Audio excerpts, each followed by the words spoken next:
Lodha. I'm Hindol Sengupta. Ambassador Kanwal Sibal is here with us to talk about the big story of the moment, the tariff war that the US has unleashed upon the world with reciprocal tariffs.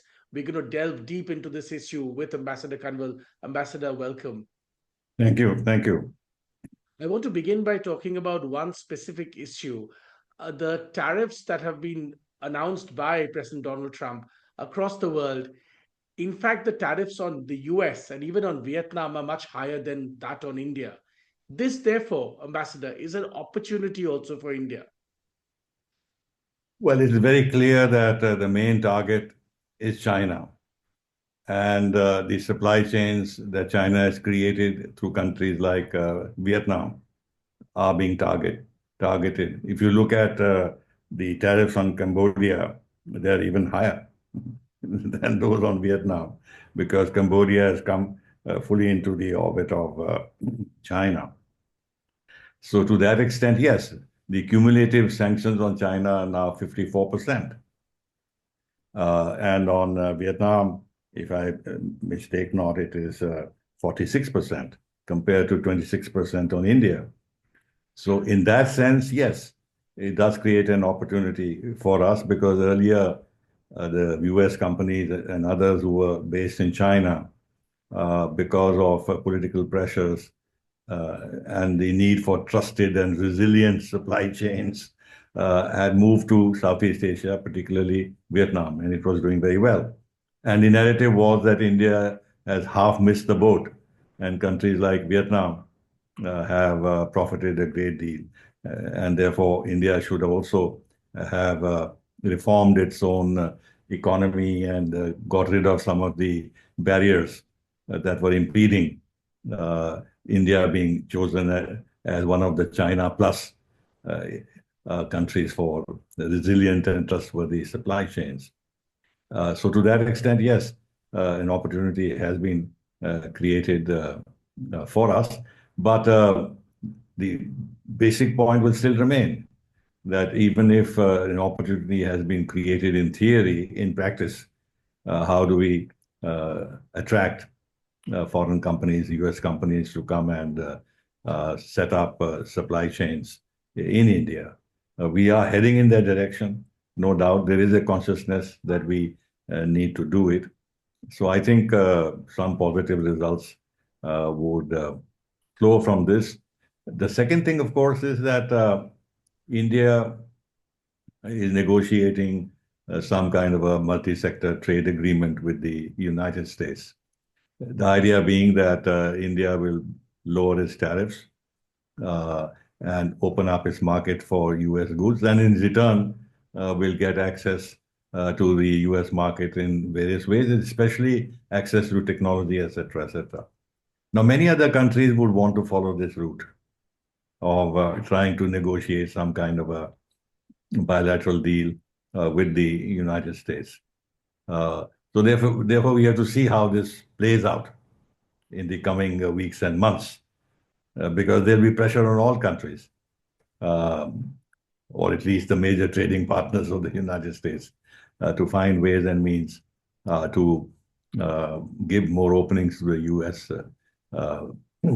industry, and then see if the announced tariffs by the United States can be lowered.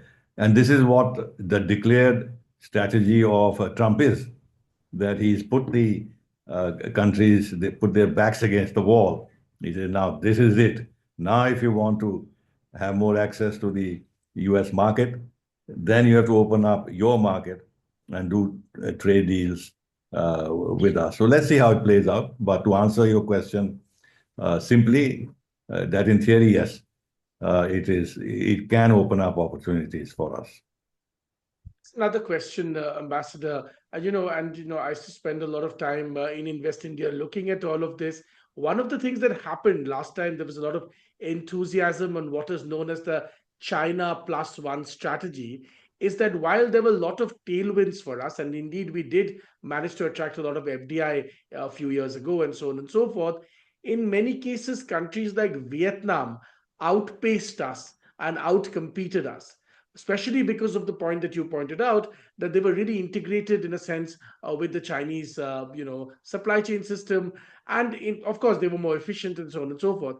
In this particular case, as you pointed out, because this has been addressed by higher tariffs, higher than India for countries like Vietnam and Cambodia, we have a greater opportunity. Would you agree with that? Yes, of course.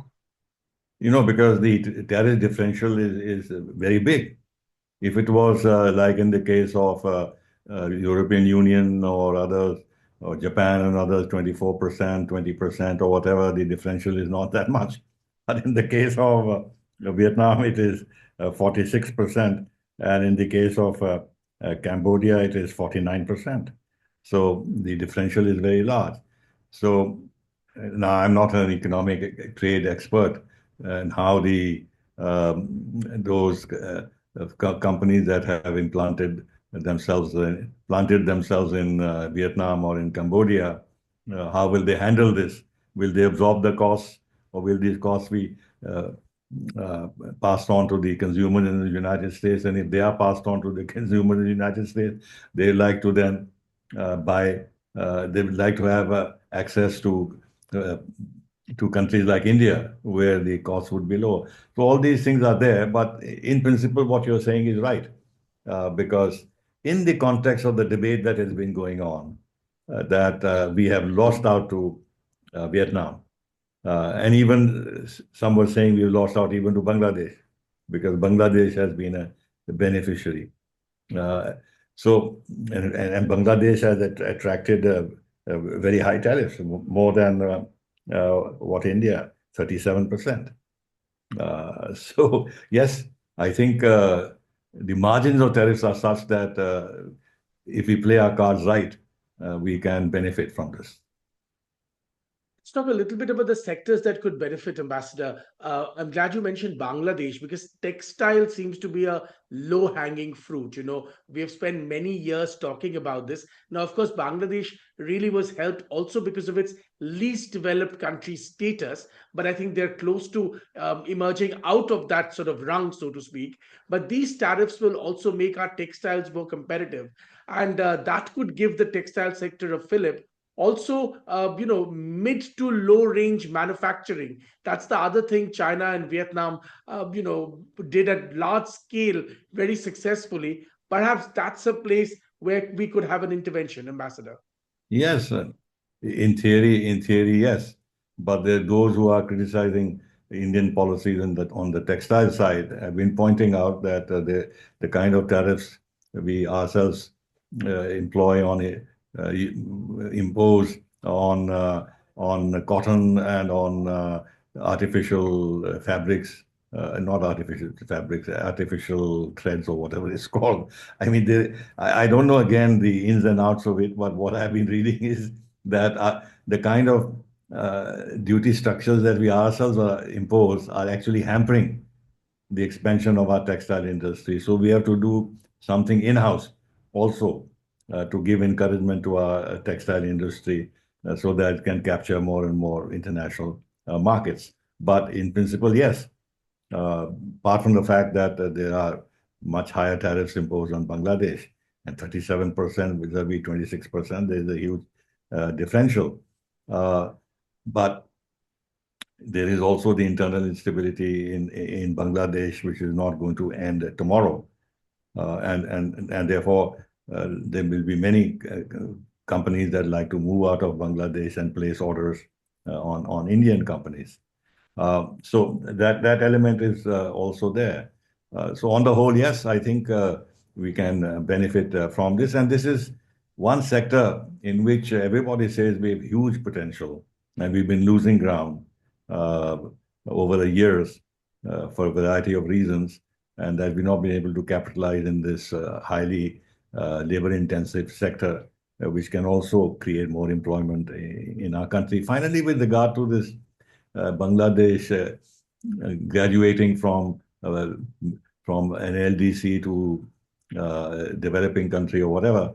I think the whole sense behind Trump's decisions and these tariffs is they're not making any distinction between LDCs and developing countries or whatever. If you look at the kind of tariffs that he has imposed, enormous tariffs on countries which actually export nothing to the United States. He's imposed tariffs even on island states, which have very little population, where actually the penguins are larger in number than people. So he's imposed huge tariffs on those countries also. So, I don't think this business of LDCs and all is going to help Bangladesh in the new mood. Yes, whether with the European Union, they've had this benefit compared to India. Uh, but once they graduate from that, even vis-a-vis the European Union, potentially there could be a change in terms of their access to the EU market. Let's talk a little bit about how the American markets would respond to this, Ambassador. Of course, many people anticipate a bloodbath in the markets. The stock market's already tottering around the world, but I'm talking about also the real market. And you alluded to that a couple of minutes ago when you spoke about at what price will American consumers buy things. How do you see that getting disrupted? Because, for many decades, the American consumer has been used to getting goods at a particular price point lower than most parts of the world, or at least in the developing world, at least in the developed world. That might actually change to a degree in many sectors. How do you think that'll impact the real markets in America? See, a couple of things. Uh, One is that you've seen American leaders themselves say that there's going to be some pain. They recognize that. Number two, there is even talk of the potential for recession in the United States. There is talk also that this will raise inflation levels in the United States and will hurt the consumer, and therefore may politically be costly for Trump, and especially when when elections take place 2 years now to the House of Representatives, that the results of what he's doing, the political results of this would be uh, would be evident when the elections take place and see whether what he's done is popular or not popular. Since Trump was always saying that the Biden policies had led to inflation and this and that, this was one of his planks. Uh, Now, if there is rise in inflation in the United States because of these tariffs, etc., then in that sense, the argument he was giving against the Democrats would be used against him. So yes, there should be concern in the United States that this can be politically costly to the Trump administration. On the other hand, Trump keeps saying that he's raking in billions and billions and billions, and number one. Number two, that he will gain so much money. Remember, he announced an external revenue service, eventually to replace the internal revenue service and even get rid of income tax because they'll be earning so much from tariffs. Now, let's see what happens on the ground. Uh, it is ideological. In the case of Trump, it is ideological. There are a lot of people who say that what he's doing is not rational, and that will hurt the American consumer. That if there is a trade war, as is likely, because countries like China and the European Union, perhaps not India, they'll retaliate.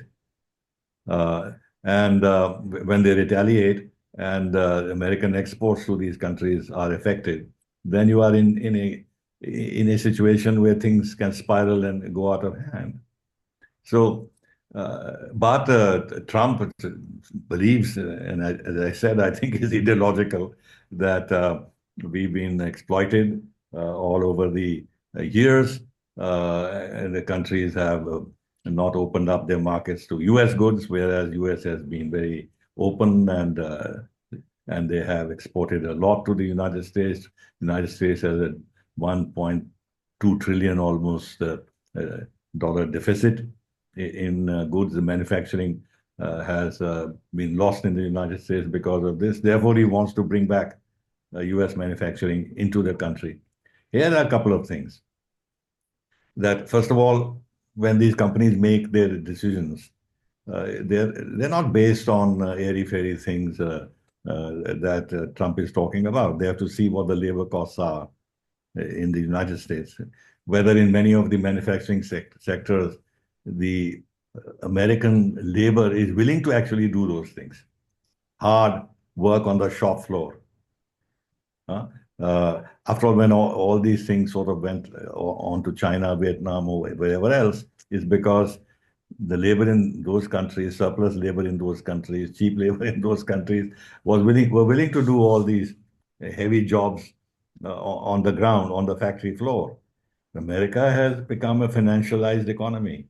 They want to benefit from their control over the financial world and the returns and services. It's become really primarily a service economy. Uh, and there are many more profits in terms of returns from a service economy than from a manufacturing economy. So let's say that they persuaded he persuades some American companies to come back and start manufacturing in the United States after they've done their sums and find, yes, they can produce at reasonable cost and at a cost acceptable to the consumer. The second thing is that revival of manufacturing is going to take a long time. It's not as if overnight you can start manufacturing. It can take 4, 5, or more years. Some even say that it can take longer to establish that kind of manufacturing levels in the United States, which can service the US economy and make do without the flow of manufacturers from other countries.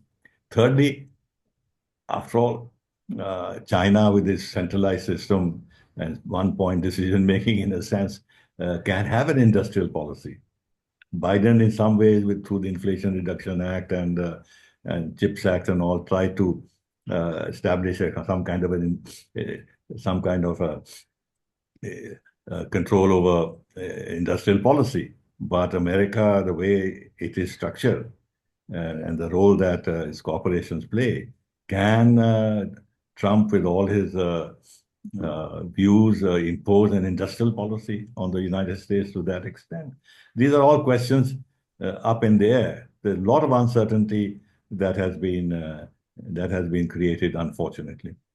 No, but we are not sure, Ambassador, how the American states would respond to any, even a notion of an industrial policy being sort of thrust upon them. I mean, that's another big question to which we don't know the answer. That is true. That is true. See, Trump seems to have some very simplistic ideas. Maybe in some ways it may make sense to him. This is not the question you asked me, but if you really look at it, he has this notion that America has been treated unfairly. But America is the one who created this system. Nobody forced America to globalize. Nobody forced America to go in for GATT and the WTO. In fact, America created a system by which its corporations could move out to countries with cheaper labor and then export their products cheaply to the United States, which necessitated lower tariffs. Otherwise, the whole purpose of this kind of global manufacturing was lost. Now that it has worked against the United States because of China's rise and everything else, they're putting the blame on everybody else that you have exploited us. No, you made mistakes and you are paying the price of those mistakes. And now you want to punish others because you have the power to do so. So this is the unfortunate thing. America is now changing the entire system of global trade, world trade. It is in effect grossly violating the WTO. Whatever tariffs India had or imposed were entirely in accordance with the WTO. And again, after all, this special and differential treatment for developing countries and the development agenda of GATT, of WTO, it was based on certain realities on the ground, that inequalities in the world are growing. The developing countries need a little bit of a extra time and space to be able to grow. After all, the developing countries are highly overpopulated. Their people, their public also has a right to better life, prosperity, and everything else. And if you work on that basis, that at the end of the day, if the developed countries and the developing countries manage to work together, it's a win-win for everybody. But if, as United States is doing, is that we will reshape once again the global economic agenda to suit us, because we have the power to do so, because we are the largest economy and we've got a huge market and we've got financial strength and we can sanction other countries, etc., etc. But that's not the way for the future. It's unfortunate, but there it is. We're also seeing, in a sense, and I'm glad you mentioned GATT and the WTO, because that brings me to my next question. We are, in a sense, seeing, and this is quite historic and quite amazing that this is happening at a level, the unfurling of this entire system that had been created, 30, 40, 50 years of globalization. We are seeing it being unpacked, as it were, in front of our eyes, isn't it, Ambassador? Yes, of course. Yes, of course. United States was behind globalization because it suited the United States. And in fact, globalization meant an extension of US power, economic power, backed by military power. And it had a lot of instruments in its control to assert that supremacy. One being the fact that dollar is the reserve currency, and dollar is the haven of last resort for surpluses of other countries investing in US treasuries. Uh, and that United States could impose sanctions if its policies were challenged in a way that it did not like. And the sanctions were backed by the fact that access to the American financial market and the American market per se were very important for other countries. And at the end of the day, it was the U.S. military power that backed all this.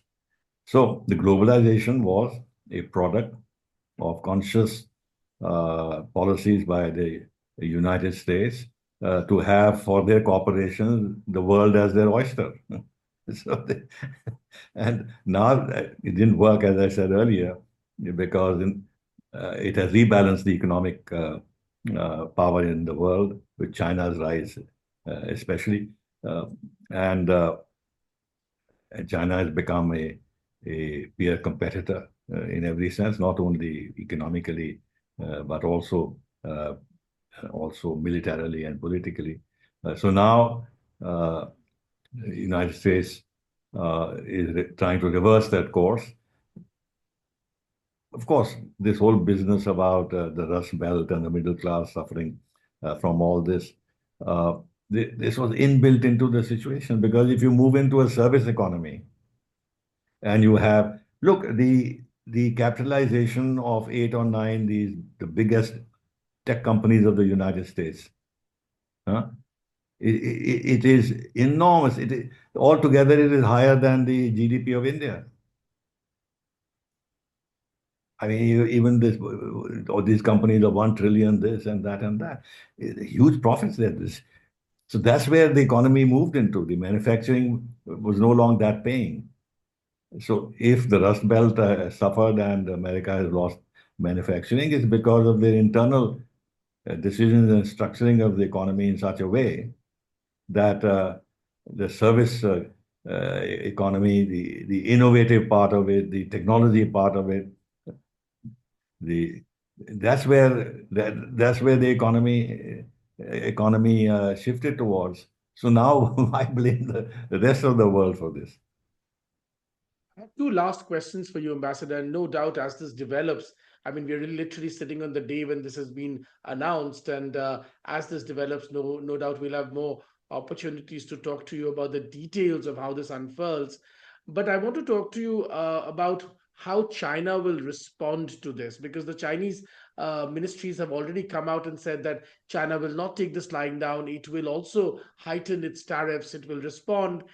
How do you see that pan out? We know we are now really moving into, therefore, into a world of trade wars. Yes, I think that is very concerning. China has already, as you know, had already announced reciprocal tariffs and targeting very specifically uh, both products and regions or states in the United States, which would suffer most uh, with the uh, with the tariffs additional with the tariffs imposed by China in retaliation, and they made it very clear that they will retaliate again. And in fact, I, I think it's their ambassador to the United States. So yes, I think so. Who said very clearly that if you want a war, we are ready for it. Uh, Now, that is on one hand. China has to preserve its dignity, its aura, its image as a strong power. And if it's seen to be bending or yielding, then it will affect the image and prestige of Xi Jinping and the Communist Party. Uh, Now they have actually, uh, in a sense, grown, the economy having grown to the extent that it has, uh, it, it has that confidence and muscle to hit back. On the other hand, the Chinese would be very worried because their economy is not doing well. The rate of growth has slowed down. There are crises in the housing industry. There's crisis of debt. Uh, There's a consumption crisis in China. Consumption, they tried very hard to move towards a consumption economy. It hasn't worked. So they need export markets. That's why they've not been able to actually shift away from reliance on export markets. They have so far been fairly successful in spreading their wings around the world. Uh, but I think they are facing serious headwinds, and this comes at a very wrong time for them. Uh, so they are facing challenges too, but I think they would have no choice, like the European Union, to hit back. Otherwise, the Americans would then have a field day to do what they want. Uh, it's unfortunate, but I think European Union and China are bound to react. India, I Yes, think, that was my last question, Ambassador. How do you think India should look at it? We began this conversation by talking about the India opportunity, so to speak. But beyond that opportunity, how else do you think India would be impacted, and how should India react? look, from what we have seen already about India's approach, it is to try and pacify Trump, to send him signals uh, at the earliest possible that we were willing to relook at our tariff structures and give opening to US goods, engage them in a constructive conversation with our when the Prime Minister went, he also met uh, the USTR, he met the US Commerce Secretary. Uh, they agreed on working to for a multi-sector trade agreement. The first tranche of would be hopefully ready in autumn when they expect Trump to come for the Quad summit. Since then, Piyush Goyal has gone there and had conversations. A few days ago, a US team came and had further discussions and apparently agreed on a broad framework, which will then be discussed further. In the budget itself, we had made certain concessions already as a gauge of goodwill to the United States. Therefore, the expectation here was that uh, having noted all this and having done all this, and Trump noting also publicly that India was willing to reduce its tariffs, that we would be, in a sense, spared in this April to uh, April to decision to impose tariffs all around. But I think that was not realistic, frankly. First of all, he has imposed tariffs on everybody, including its allies. Japan uh, um, uh, has been a target. South Korea has been a target. Norway has been a target. Switzerland has been a target. EU, of course, has been a target. Uh, and Vietnam and others have been has been a target. So it wouldn't have at all been possible politically and otherwise to exclude India. So I think any expectation that India would be excluded from the announcement of these tariffs would did not make sense. The only thing is, what would be the level of tariffs imposed? Now, what he has done is a 10% baseline tariff on everybody, and then half of what they think is the unfair tariffs that countries impose. So on that basis, our thing has gone to 26%, and other countries also. What he's talking about, Trump has said, is that these are discounted tariffs. Uh, so to that extent, I think we should not make too much fuss about the fact that we've been included and 26% tariffs have been imposed. Uh, we have to live with this, and there will be areas in which we will gain from this whole business of the tariffs that is imposed on all countries. In some cases, that we may not do well. The important thing here is that he has spared pharmaceuticals. There are no tariffs. This has been excluded, which is good from our point of view and good from the US point of view. And if we can move towards giving more openings to United States as the discussions on tariffs go on, there might be scope for a reduction of tariffs on both sides when we sign the multi-sector trade agreement. There'll be difficult negotiations ahead. Agriculture would be very difficult. And the kind of things that the USTR in its report has said shows total cultural insensitivity. With regard to poultry and dairy farming, there are certain very powerful, very deep-seated cultural inhibitions which are real. Uh, but the United States, the kind of people they have and the country it is, they are not sensitive to these things. Plus, of course, the fact that in agriculture, we have about 93 million households that depend on agriculture. In the United States, it's only 1.8 million. And then if you really look at the subsidies that America gives to agriculture, much higher than that of the United States, except that they give financial support. They don't break it up into water, electricity, fertilizers, procurement, and stuff like that. But their subsidies to the agriculture, a small part of their economy, is much higher than us. So on certain issues, we'll have to stand firm. On certain other issues, we'll have to yield and be constructive and reach out to the other side and see if we can have what in cliche terms is called a win-win agreement. We will see how that pans out in the weeks and months to follow. Ambassador Kanwal Sibal, thanks very much for your time. As always, this is the second part of a three-part interview on America that we are doing with you. The next one will be on society. We've already done one on politics. Thanks very much for your time. My pleasure. My pleasure, Hindol. Pleasure.